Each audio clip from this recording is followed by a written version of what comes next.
पिछले एपिसोड में हमने देखा था कि बर्निंग सिटी के सारे लोगों ने एक दूसरे सेट के ऊपर अपना कब्जा कर लिया होता है और वहाँ के सारे डिसाइपल से कहते हैं तुमने जितने भी जियानवो किंगडम के लोगों को मारा तुम्हें उस हिसाब से इनाम वगैरह दिए जाएंगे, इसलिए अपनी पूरी जान लगा देना ताकि तुम जियानवो किंगडम के सारे लोगों को खत्म कर सको। जिस पर सारे लोग मान जाते हैं और इस चीज में वांग भी शामिल हो जाता है क्योंकि उसके बदले उसे काफी अच्छे अच्छे ट्रेजर मिलने वाले थे। लेकिन तभी वहाँ पर जियानवो किंगडम की एक बहुत बड़ी आर्मी आ जाती है जिनके बीच काफी जबरदस्त फाइट शुरू हो जाती है और उसी आर्मी के बीच में वांग के पीछे एक वॉरियर पड़ जाता है, इसलिए वांग वहाँ से भागना शुरू कर देता है ताकि उसे कोने में ले जाकर वॉरियर का खेल खत्म कर सके। जिसके बाद यहाँ से ये एपिसोड शुरू होता है। तो इस एपिसोड की शुरुआत में वांग आगे बढ़ रहा होता है जहाँ उसके पीछे वही वॉरियर लगा हुआ था और वो वॉरियर अपने खतरनाक वेपन का इस्तेमाल करते हुए वांग के ऊपर ही अटैक कर देता है। तब वांग उस एल्डर की दी हुई नेसन सोल लेवल वाले वेपन का इस्तेमाल करता है जिसका इस्तेमाल करते हुए वो उस वॉरियर के वेपन को वहाँ पर रोक लेता है। लेकिन इस चीज को देखकर तो वो वॉरियर काफी ज्यादा गुस्सा हो चुका था, इसलिए वो अपने एक्साइलर स्टेज वाली पावर को एक्टिवेट करना शुरू कर देता है। ये देखकर तो वांग भी हैरान था कि ये वॉरियर एक्साइलर स्टेज पे पहुंच चुका है, इसे मुझे कैसे भी करके रोकना होगा वरना तो ये यहाँ पर मेरी जान भी ले सकता है। इसलिए वो वहाँ पर एक बहुत ही पावरफुल फॉर्मेशन बना देता है और वो फॉर्मेशन इतना ज्यादा पावरफुल था कि वो उस वॉरियर को वहीं पर कैद कर लेता है। वो वॉरियर वहाँ से हिल भी नहीं पा रहा था और जैसे एक बार वो वहाँ पर कैद होता है वांग अपने अंदर से सोल को निकाल लेता है और उससे कहता है जाओ और इस वॉरियर को यहाँ पर खत्म कर दो। लेकिन इस चीज को देखकर तो वो सोल भी हैरान था कि आखिर मैं इस एक्साइलर स्टेज वाले बंदे को कैसे हरा पाऊंगा। लेकिन तब वांग उस सोल की मदद करने के लिए वहाँ पर अपनी रेड लाइटनिंग को भेज देता है ताकि वो उस रेड लाइटनिंग का इस्तेमाल करते हुए उस वॉरियर का खेल वहाँ पर खत्म कर दे। ये देखकर तो वो वॉरियर काफी ज्यादा गुस्सा हो चुका था। वो उन सभी से कहता है तुम लोग फाउंडेशन लेवल के बच्चे, तुम लोग मेरा कुछ नहीं बिगाड़ सकते। मैं भी बताता हूँ कि एक्साइलर स्टेज वाले बंदे के पास कितनी पावर होती है। लेकिन जैसे वो अपनी पावर को एक्टिवेट करते हुए उन सभी के ऊपर अटैक करता, रेड लाइटनिंग सीधा ही सीधा उस वॉरियर की तरफ बढ़ना शुरू कर देती है और उसके ऊपर इतना भयंकर अटैक करती है कि वो वॉरियर वहां से बहुत दूर जाकर गिरता है और उस रेड लाइटनिंग को वो सोल भी पकड़े हुए था। इस चीज से वो वॉरियर पहले से भी कहीं गुना ज्यादा गुस्सा हो गया होता है और वो पूरी ताकत का इस्तेमाल करते हुए उस सोल और उस रेड लाइटनिंग को पकड़ने की कोशिश कर रहा होता है। लेकिन वो दोनों तो जितनी भी उस वॉरियर की कोशिश होती है उन सभी से बचते हुए वहां से भाग रहे होते हैं और जैसे उन्हें मौका मिलता वो बच कर उस वॉरियर के ऊपर अटैक किए जा रहे होते हैं, जिस चीज से वो वॉरियर भी परेशान हो चुका था। तब दूर से ही वांग उस सोल से कहता है क्या कर रहे हो तुम, जल्दी से इसका खेल यहाँ पर खत्म करो वरना तुम्हारे लिए बिल्कुल भी अच्छा नहीं होगा। तब वो सोल उस रेड लाइटनिंग को छोड़ते हुए सीधा उस वॉरियर के हाथ के पास ही आ जाता है और उसे एक जोरदार दांत काट लेता है। जैसे वो उसकी दांत काटता है वो उसके अंदर से उसकी पावर को एब्जॉर्ब करना शुरू कर देता है और ऐसे ही करते हुए वो उसकी पूरी बॉडी में जगह जगह पर दांत काटते हुए उसकी पावर को एब्जॉर्ब किए जा रहा था, जिससे उस वॉरियर को तो बहुत ज्यादा तकलीफ हो रही होती है। और इस चीज से वो सोल खुद में कह रहा होता है अगर मैं किसी एक्साइलर स्टेज वाले बंदे को दांत काट के उसकी पावर एब्जॉर्ब कर लूं तो इससे मेरी पावर बहुत जल्दी बढ़ जाएगी। इससे तो मैं इस वॉरियर से तो पीछे छुड़ा ही सकता हूँ, बाद में मैं इसका इस्तेमाल वांग के खिलाफ भी करूंगा ताकि मैं उसके चंगुल से बचकर यहाँ से भाग निकलूं। वहीं वो वॉरियर काफी ज्यादा गुस्सा हो चुका था। वो कहता है बस बहुत हो गया खेल, अब मैं तुम्हें दिखाता हूँ कि मैं क्या कर सकता हूँ। लेकिन तब वांग अपने फॉर्मेशन की पावर को और ज्यादा बढ़ा देता है और उस वॉरियर को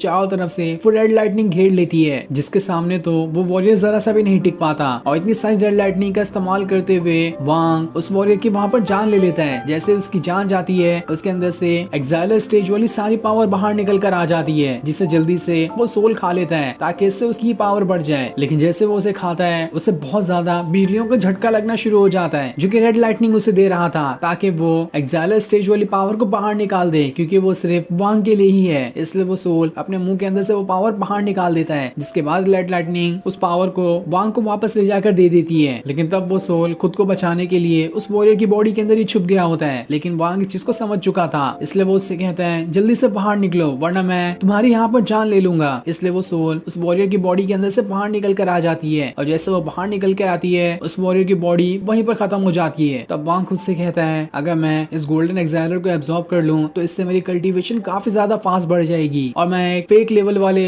एक्साइलर स्टेज पे पहुंच जाऊंगा, जो कि असल में मेरा ब्रेक थ्रू किया हुआ तो नहीं होगा लेकिन टेम्पररी मेरे पास उसकी पावर आ जाएगी जिसका मैं इस्तेमाल कर सकता हूँ। लेकिन तभी वहाँ पर कुछ लोग आने लगते हैं जो कि वांग को ही पकड़ने के लिए यहाँ पर आए थे, इसलिए वांग उनसे बचकर वहाँ से भाग निकलता है क्योंकि उसे कोई अच्छी जगह ढूंढनी थी ताकि वो वहाँ पर जाकर उस गोल्डन एक्साइलर की पावर को एब्जॉर्ब कर सके। अब कुछ देर बाद वांग एक जगह पर आकर बैठ जाता है जहाँ पर कोई और नहीं था और वहाँ आने के बाद वांग उस गोल्डन एक्साइलर की पावर को अपने अंदर ही एब्जॉर्ब कर लेता है और जैसे वो उसे अपने अंदर डालता है उसके अंदर से बहुत ही भयंकर तरीके से ऑरा बाहर निकल रहा था, जिस चीज से वांग के मुंह से खून भी आने लगता है, क्योंकि उसे कंट्रोल करना वांग के लिए काफी ज्यादा मुश्किल हो रहा था। ये देखकर तो वांग भी हैरान होता है कि आखिर इस गोल्डन एक्साइलर की पावर में कितनी ज्यादा एनर्जी भरी हुई है, जिसे तो मैं ठीक तरह से एब्जॉर्ब तक नहीं कर पा रहा। लेकिन फिर भी वो काफी ज्यादा कोशिशें करते हुए उस गोल्डन एक्साइलर की पावर को अपने अंदर एब्जॉर्ब किए जा रहा होता है, ताकि वो जल्द से जल्द अपनी कल्टीवेशन पावर बढ़ा सके। जहाँ कल्टीवेशन करते हुए वांग खुद से कहता है, मैंने अभी तक के अपने ग्रेट फ्रीडम शूरा टेक्निक को भी कल्टीवेट नहीं किया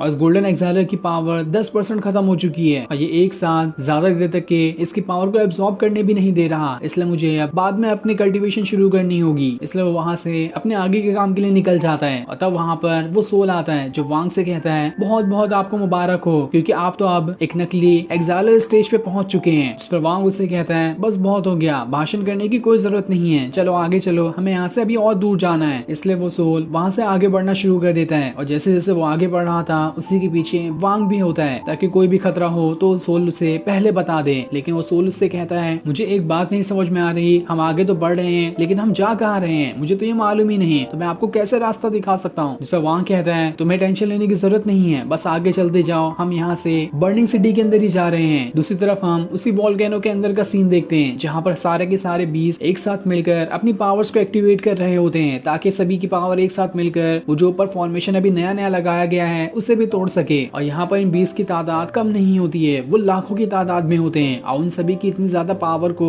वो फॉर्मेशन ठीक तरह से नहीं संभाल पाता, और इतने सारे अटैक की वजह से धीरे धीरे उसके अंदर क्रैक्स आने शुरू हो जाते हैं। और अगर ऐसा ही रहा तो थोड़ी देर के अंदर ही ये फॉर्मेशन टूट जाएगा, और ये सारे के सारे फायर बीस्ट उसके अंदर से बाहर निकल कर आ जाएंगे। जहाँ ये सारे बीस्ट तो पिछली बार से भी कहीं गुना ज्यादा गुस्से में है, और इस बार इन्हें बहुत ही भयंकर तबाही करने से कोई भी नहीं रोक पाएगा। दूसरी तरफ वहाँ उस फीमेल मास्टर और दूसरे वाले मास्टर के पास आता है, और उन्हें आकर सारी बात बताता है कि आखिर उसने अभी कितने लोगों को मारा है। जिसे देखकर वो मास्टर वांग से कहता है, बहुत बढ़िया, अगर ऐसे ही तुम करते रहे तो मुझे पूरी उम्मीद है कि थोड़े टाइम के अंदर तुम तियानलिन दान को भी लेने के लायक हो जाओगे, और उसके लिए तुम्हें ऐसे ही करते हुए काफी सारे लोगों को मार गिराना है। लेकिन मुझे एक बात नहीं समझ में आ रही कि थोड़ी देर पहले तो तुम फाउंडेशन लेवल के मिड स्टेज पे थे, लेकिन अचानक से एक्साइलर स्टेज पे कैसे पहुंच गए। तब वांग उसे सारी बात बताता है कि कुछ टाइम पहले मेरी फाइट एक्साइलर स्टेज वाले एक बंदे से हुई थी, जिस फाइट में तो वो मेरी जान भी लेने वाला था, लेकिन तब मैंने अपने सेल्फ प्रोटेक्शन को करते हुए खुद को बचाया, और उसके बाद मेरे पास कोई दूसरा रास्ता नहीं था कि मैं उसका गोल्डन एक्साइलर की पावर छीन लूं। इसलिए मैंने उसकी गोल्डन एक्साइलर की पावर छीन ली और खुद कल्टीवेशन करते हुए